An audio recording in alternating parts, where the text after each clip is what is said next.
Olá, tudo bem? Eu sou o Celso Mariano, eu sou instrutor de trânsito. Se você está estudando no aplicativo CNH do Brasil, ou até se já tentou fazer o exame teórico no Detran, mas não acertou as 20 questões, que é o mínimo que você tem que acertar naquela prova de 30, parabéns, você veio no lugar certo. Você vai ver comigo os conteúdos de cada um desses módulos.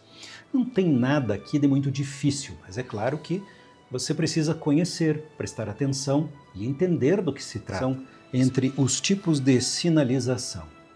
Ok? Vamos começar? Conhecer bem todos os sinais, além de uma obrigação legal, é um dever moral, porque não é possível utilizar como justificativa o desconhecimento para se cometer uma infração. O seu formato permite que sejam reconhecidas à distância. A placa de parada obrigatória é aquela que obriga o condutor a deter o seu veículo antes de entrar na via. A placa de dê a preferência determina o condutor. Alguns sinais apresentam esta tarja vermelha, que significa proibição.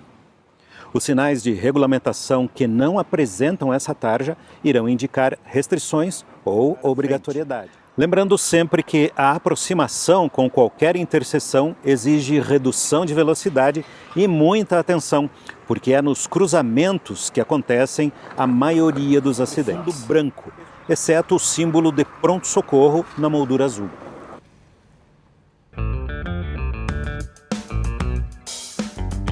Bem, voltando ao aplicativo, no final desse bloco tem um videozinho para dar um fechamento ao que foi abordado. Vem a segunda parte, que inicia também com um podcast, esse de 15 minutos. Vamos lá?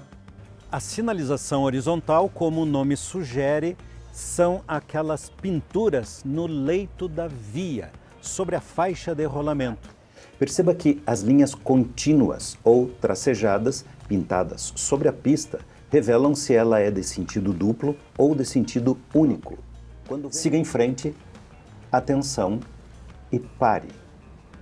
Nos sinaleiros especiais para pedestres, do tipo pare ou siga, as luzes têm formato quadrado. A luz amarela intermitente é um sinal de alerta, geralmente usado em cruzamentos perigosos. E também os pedestres. Conhecê-la é um ato de cidadania. Finalizando esse bloco, tem aqui um videozinho de conclusão e o convite para você testar seus conhecimentos. Eu vou te acompanhar numa dessas questões aqui. O que são as marcas de canalização na sinalização horizontal?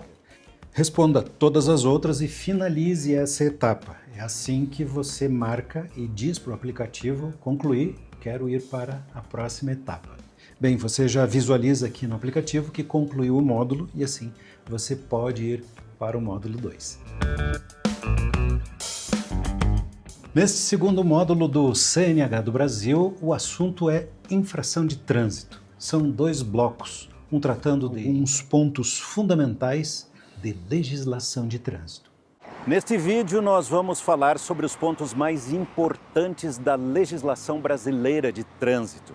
Um tema: no Brasil, as leis, as normas e as regras de trânsito são definidas pelo Código de Trânsito Brasileiro, também conhecido como CTB, e são complementadas pelas resoluções do Conselho Nacional de Trânsito, o CONTRAN.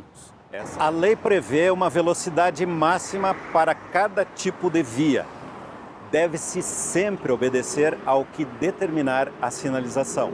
A maioria das cidades brasileiras adotou o limite de 50 km por hora para as vias urbanas. Equipados com motores a combustão, movidos por gasolina, diesel, gás, hidrogênio, etc., e motores elétricos, acionados por baterias. E ainda veículos híbridos, que combinam motores elétricos com motor a combustão. De propulsão humana, aqui se enquadram os carrinhos conduzidos por catadores de produtos reciclados. A espécie ou tipo de veículo. De passageiros. De carga. Misto de passageiro e de carga. Outras espécies de veículos são os de competição, de tração, especiais e de coleção. Quanto à categoria, os veículos podem ser classificados. O candidato precisa realizar o curso do app CNH do Brasil. Precisa agendar e se submeter ao exame médico e psicológico e ainda exame toxicológico. E, é claro, fazer um exame teórico e obter a nota mínima. Incidente em algumas das 7 infrações específicas, como entregar veículo a pessoa não habilitada, participar de competições automobilísticas não autorizadas, dirigir veículo de categoria incompatível com a CNH, dentre outras. Agora sim, vamos fazer um mergulho nas infrações propriamente ditas.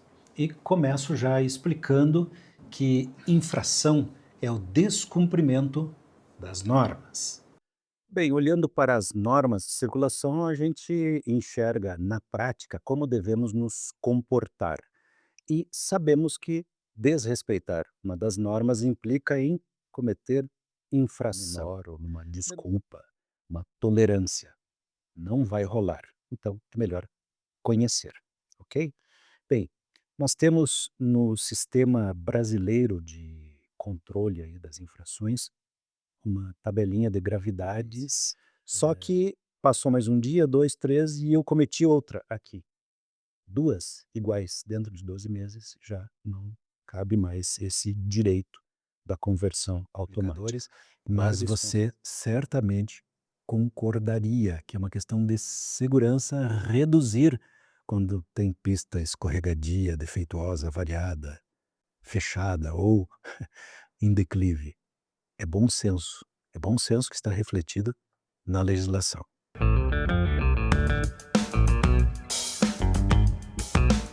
Nós vimos em normas de circulação o quanto é delicado o momento de se fazer um retorno, uma conversão, uma manobra. Em curvas aclives, declives, pontes, viadutos, túneis, interseções e em locais proibidos pela sinalização. Bem, forçar a ultrapassagem é gravíssima. Não prestar socorro, omissão de socorro é crime pelo Código Penal. E para ver se não vai ter uma suspensão assim de surpresa, isso é a coisa que todo condutor deveria fazer. Aqui também, para prosseguir, você precisa responder 10 questões. Eu te acompanho. Olha só. Estacionar em uma vaga reservada para idosos. Então você vai respondendo, vendo feedback, avançando e, ao responder todas, finalize essa atividade.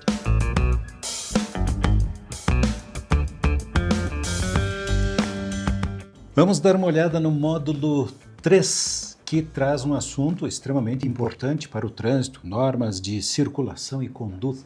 Vamos falar aqui de procedimentos que todo mundo precisa conhecer e praticar, de modo a evitar comportamentos inadequados ou erros em manobras, que são responsáveis por grande parte das infrações. Dirigir ou permitir que alguém dirija sem ser habilitado, com habilitação incompatível com a categoria do veículo. Antes de sair, você precisa certificar-se de que o veículo está em boas condições para trafegar.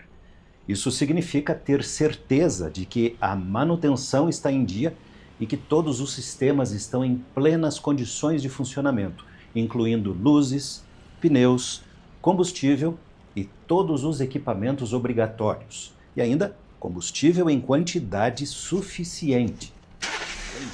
É preciso conhecer as regras de segurança para transportar crianças. Em motos, é proibido transportar crianças com menos de 10 anos de idade. A caixinha, a cadeirinha e o cinto de segurança preso ao peitoral. Verifique, de acordo com o porte do seu pet, qual é o melhor sistema de segurança e adote, retornando-o em seguida. O que não é permitido é dirigir somente com uma mão enquanto a outra está segurando comida, bebida ou celular, por exemplo. Manusear o celular tira a atenção do trânsito, por isso é uma importante causa de acidentes. Esses também são os pontos de convergência de diferentes usuários do trânsito, por isso é necessário conhecer e respeitar as regras de preferência para pedestres e veículos não motorizados e para os demais veículos, dependendo da situação. É preciso conhecer e respeitar a sinalização horizontal e as placas diagramadas que canalizam o fluxo, indicando qual deve ser o correto posicionamento do veículo. Ao ser ultrapassado, facilite a ultrapassagem pela esquerda e deixe espaço à sua frente para que o outro veículo possa voltar à faixa da direita. Luzes e sinais de direção são importantíssimos para a comunicação no trânsito.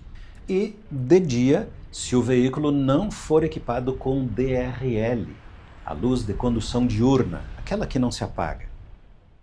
As operações de redução de velocidade, frenagem, parada e de estacionamento também produzem riscos e são a causa de infrações quando mal realizadas. Atualmente, boa parte dos ciclistas são habilitados para dirigir veículos motorizados. Por isso, não podem alegar desconhecimento da lei. Pedestres são o elo frágil do trânsito, por isso, devem receber a proteção de todos os demais usuários. Nesse caso, o correto é fotografar o acidente, trocar informações entre os condutores e retirar imediatamente os veículos do local ou do objeto que se pretende sinalizar. Em caso de baixa visibilidade, recomenda-se aumentar essa distância, lembrando que uma pessoa precisa dar de 12 a 16 passos para percorrer 10 metros. Lembre-se de que o ideal é que o condutor que está se aproximando do local onde tem veículos imobilizados veja o triângulo antes de ver o local do acidente. Viu só? Quem domina normas gerais de circulação e conduta no trânsito se dá muito bem nesta mobilidade conduzindo veículos. É um assunto extremamente importante.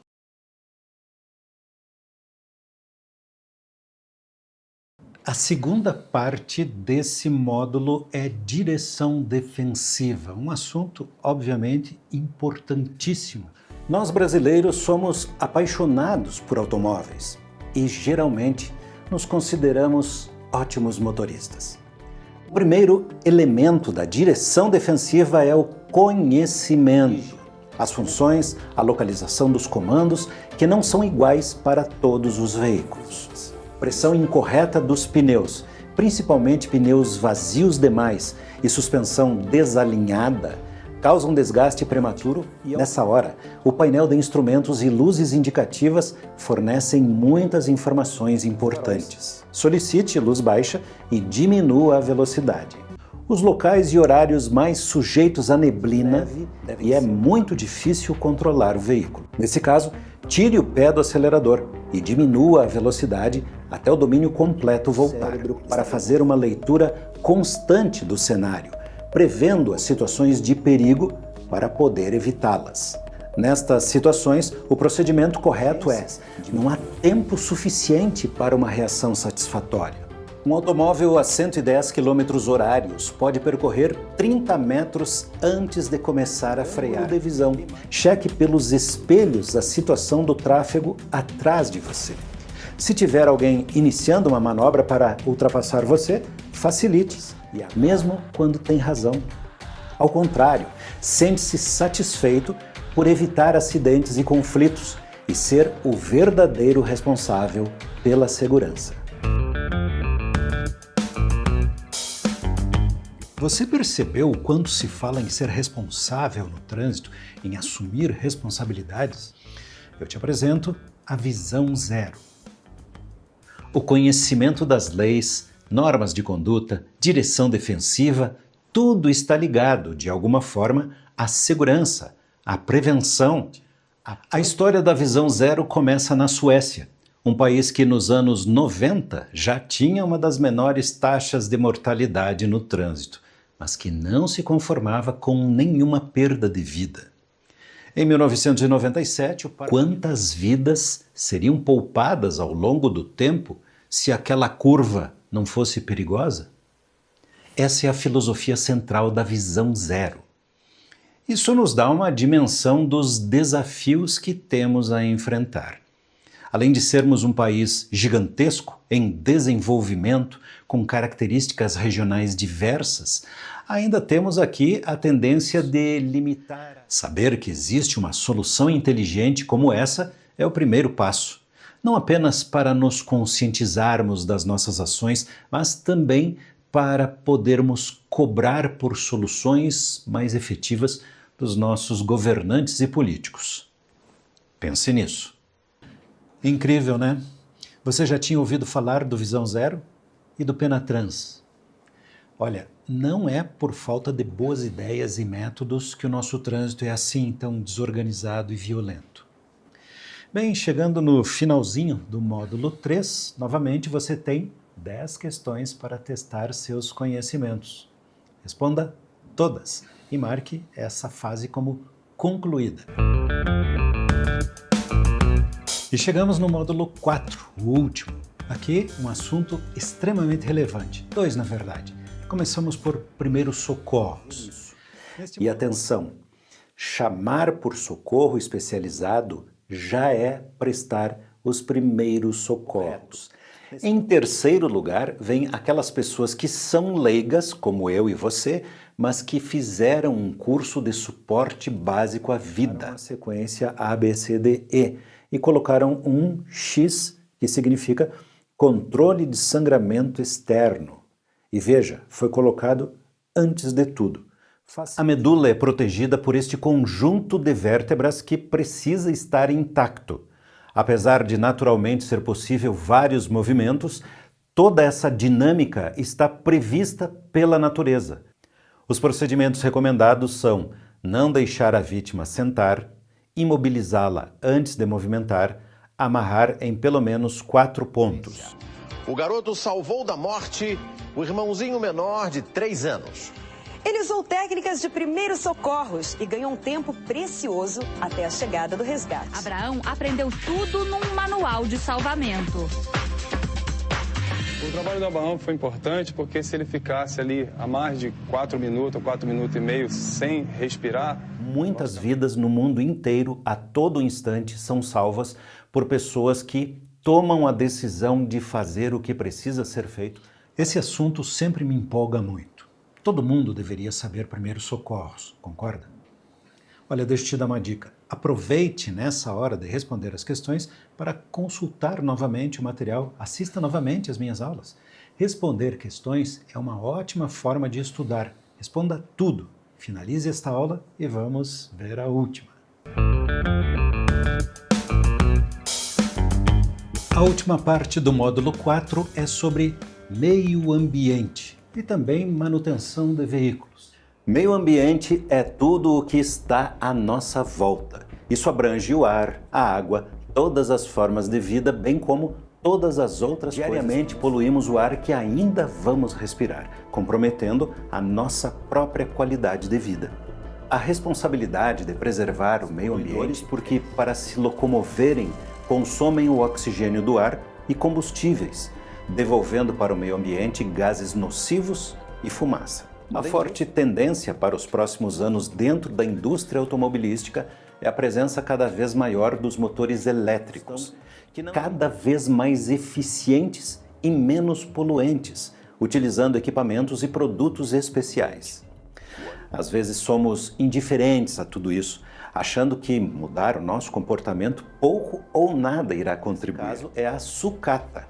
As partes metálicas voltam para as siderúrgicas, onde entram na composição de alguns tipos de aço. É essencial que o condutor saiba lidar com o seu veículo. A polêmica vem do fato de o que se deve estudar. Esses indicadores podem variar de modelo para modelo de veículo. Isso aqui é básico.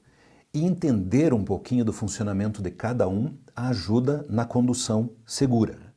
Não abrir a tampa do radiador, por quê? Porque a água está em altíssima temperatura e sob pressão. Não tentar colocar corte em transparência, se pudéssemos enxergar por dentro, se tivéssemos visão de raio-x. Os principais sinais de problema são ruídos estranhos, a mudança de comportamento do veículo nas curvas. Mais uma vez a recomendação, o barato pode sair caro. Não subestime a segurança necessária. Porque, além de serem itens de segurança que envolvem fatores de risco, são exigidos por lei. E na moto não tem nada. Então o piloto precisa se conscientizar de que ele faz parte daquela estrutura toda que vai se deslocar. Essas foram as noções básicas de mecânica. E olha elas aqui outra vez. 10 questões para você responder. Responda todas, uma a uma, e conclua este momento. Então, parabéns! Agora você está preparado para fazer o exame teórico no Detran. Aqui está o passo a passo. Você precisa acertar pelo menos 20 questões no exame do Detran para que esse curso seja validado. Bons exames!